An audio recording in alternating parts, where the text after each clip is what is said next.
కేసులో Kavitha judicial custody పొడిగించింది Rouse Avenue court. ఈ నెల 23 వరకు కవిత రిమాండ్ పొడిగించింది. కవిత బయట ఉంటే కేసు దర్యాప్తు ప్రభావితం అవుతుందన్న ఈడీ వాదనతో కోర్టు ఏకీభవించింది. మరోవైపు లిక్కర్ స్కామ్ కేసు దర్యాప్తు 2022 నుంచి సాగుతుందని, అప్పటి నుంచి కవిత ప్రభావితం చేసిన ఆధారాలు ఏమీ లేవని కవిత లాయర్ వాదించారు. కవితను మాట్లాడేందుకు అనుమతి ఇవ్వాలని కోరగా జడ్జి కావేరి బవేజా అందుకు నిరాకరించారు. దీంతో 4 పేజీల లేఖను కవిత విడుదల చేశారు. తన మీద అక్రమ కేసులు పెట్టారని ఆరోపించారు. 2.5 ఏళ్ల విచారణలో ఎలాంటి ఆధారాలు దొరకలేదని, వేరే వ్యక్తుల స్టేట్మెంట్ ఆధారంగా తనను అరెస్ట్ చేశారన్నారు. లిక్కర్ కేసుతో తనకు సంబంధం లేదని, తాను ఎలాంటి ఆర్థిక లాభం పొందలేదని తెలిపారు. తాను చెప్పాల్సింది కోర్టులో చెప్పానని, అయినా జైల్లో సిబిఐ తనను ప్రశ్నించిందన్నారు.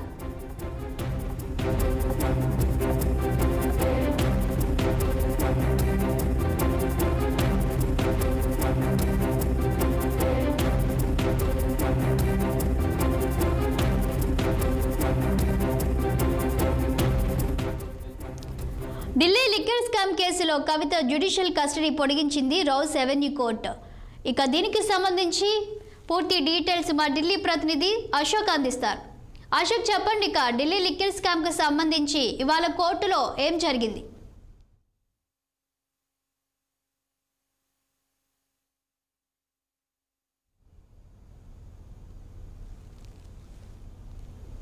అశోక్, చెప్పండి.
ఢిల్లీ లిక్కర్ స్కామ్ కేసులో కవిత జ్యుడిషియల్ కస్టడీ పొడిగించింది రౌస్ అవెన్యూ కోర్టు.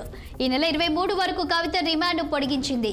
కవిత బయట ఉంటే కేసు దర్యాప్తు ప్రభావితం అవుతుందన్న ఈడీ వాదనతో కోర్టు ఏకీభవించింది. మరోవైపు లిక్కర్ స్కామ్ కేసు దర్యాప్తు 2022 నుంచి సాగుతుందని, అప్పటి నుంచి కవిత ప్రభావితం చేసిన ఆధారాలు ఏవీ లేవని కవిత లాయర్ వాదించారు. కవితను మాట్లాడేందుకు అనుమతి ఇవ్వాలని కోరగా జడ్జి కావేరి బవేజా అందుకు నిరాకరించారు. దీంతో 4 పేజీల లేఖను కవిత విడుదల చేశారు. తన మీద అక్రమ కేసులు పెట్టారని ఆరోపించారు. 2.5 ఏళ్ల విచారణలో ఎలాంటి ఆధారాలు దొరకలేదని, వేరే వ్యక్తుల స్టేట్మెంట్ ఆధారంగా తనను అరెస్ట్ చేశారన్నారు. ఇక దీనిపై మరింత సమాచారం ఢిల్లీ నుంచి మా ప్రతినిధి అశోక్ అందిస్తారు. అశోక్, చెప్పండి, ఇక కవిత ఢిల్లీ లిక్కర్ స్కామ్ కేసుకి సంబంధించి ఈరోజు కోర్టులో జరిగిన పరిణామాలు ఏంటి?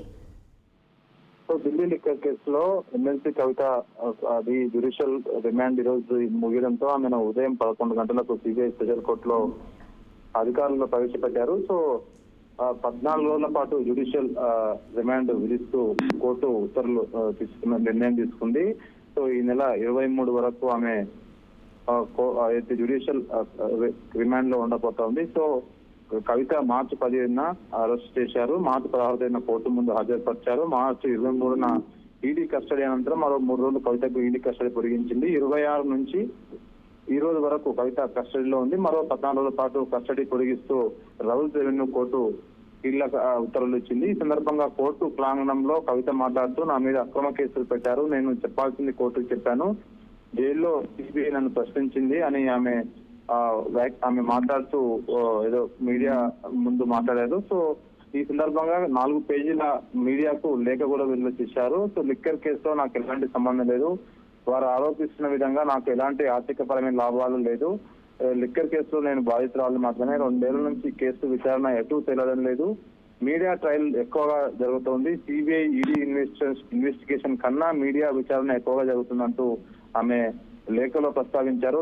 నా రాజకీయ పరపతి దెబ్బతీసే విధంగా వివరిస్తున్నారు, నా మొబైల్ నెంబర్ అన్ని ఛానల్లో చూసి నన్ను ఇబ్బందికి వస్తున్నారంటూ ఆమె ప్రధానంగా ప్రస్తావించింది. సో అదేవిధంగా నేను ఈ కేసులో బాధితురాలని మాత్రమే, ఈ కేసుతో నాకు ఎలాంటి సంబంధం లేదు, దర్యాప్తు సంస్థలు చెప్తున్నట్టుగా ఆర్థికంగా ఎలాంటి లబ్ధి చేకూరలేదు, సిబిఐ ఈడీ దర్యాప్తు కంటే మీడియా విచారణ ఎక్కువ ఉందంటూ ఆమె ఏదైతే లేఖలో ప్రస్తావిస్తున్నారు. సో గతంలో ఏదైతే నన్ను మానసికంగా గత 2 ఏళ్లుగా భౌతికంగా మానసికంగా వేధింపులకు గురి చేశారు, చాలా మందిని అరెస్ట్ చేశారు, వాంగ్మూలంలో తరచూ మార్చుతూ వచ్చిన వారిని ఆధారంగా చేసుకుని కేసుని నడిపిస్తున్నారంటూ ఆమె ప్రస్తావించారు. సాక్ష్యాలను భేదిస్తున్నట్లు నాపై ఆరోపణలు చేస్తూ ఈడీ మా పార్టీ అధికారంలో ఉన్నప్పుడు ఎందుకు అరెస్ట్ చేయలేదంటూ ఆమె లేఖలో ప్రస్తావించారు.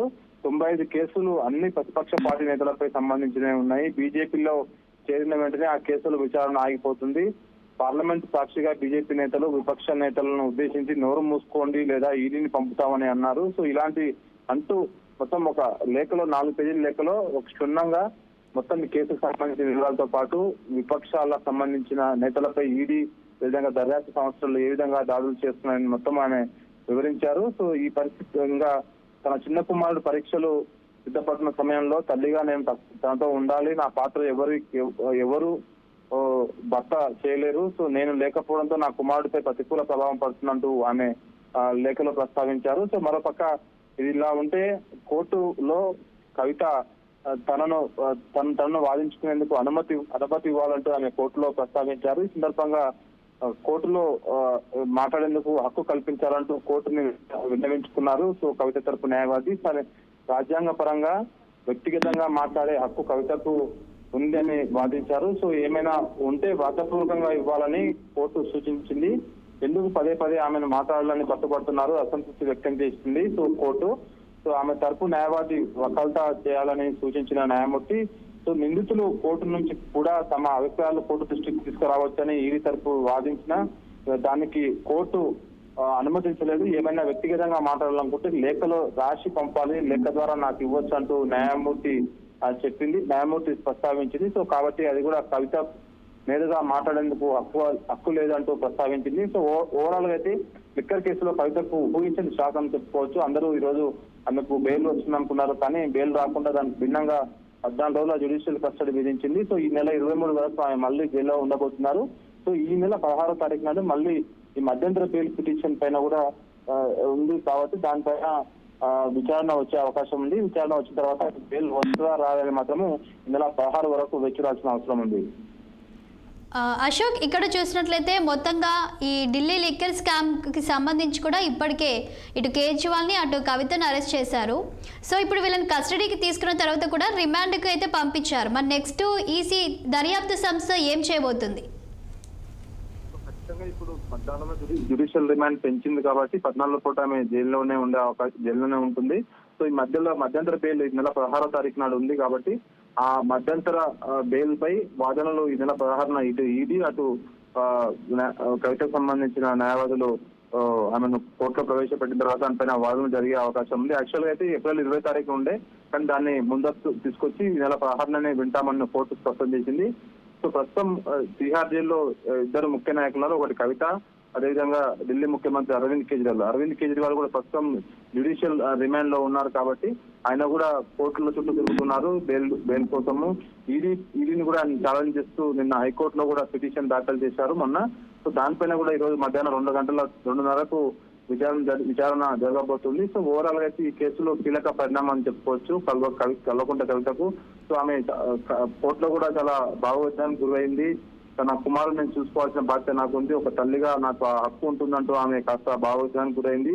మీడియా ముందు కూడా మాట్లాడుతూ నా పైన అక్రమ కేసులు పెట్టారు, ఇది నేను ఎలాంటి నేరం చేయలేదు, ఎలాంటి ఆర్థిక లాభంకి పాల్పడలేదు అంటూ ఆమె స్పష్టం చేసింది. సో ఓవరాల్ గా అయితే ఇటు గతంలో కూడా ఈ కేసులో విచారణకు హాజరై తర్వాత అరెస్ట్ చేసిన చాలా మంది ప్రస్తుతం ఇంకా తిహార్ జైల్లో ఉన్నారు. కొంతమంది సిబిఐ కేసులో బెయిల్ వచ్చినప్పటికీ ఈడీ కేసులో మాత్రము ఇంకా చాలా మంది తిహార్ జైల్లోనే ఉన్నారు. సో కాబట్టి కవితకు ఇప్పుడు చూసుకున్న ప్రకారం చూసుకుంటే ఇంకా 14 రోజుల్లో జ్యుడిషియల్ రిమాండ్ పెంచారు కాబట్టి సో ఈ మధ్యలో బెయిల్ పిటిషన్ పై విచారణ ఉంది కాబట్టి ఈ మధ్యలో ఒకవేళ బెయిల్ వస్తే బయటికి వచ్చే అవకాశం ఉంది, లేదంటే మాత్రము దాన్ని కంటిన్యూగా జైల్లోనే ఉండే అవకాశం ఉంటుంది.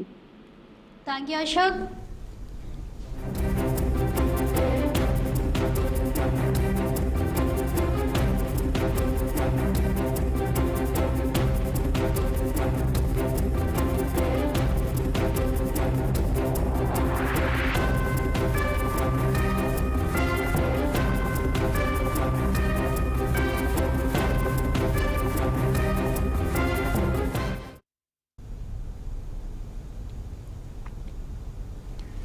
జనసేన అధినేత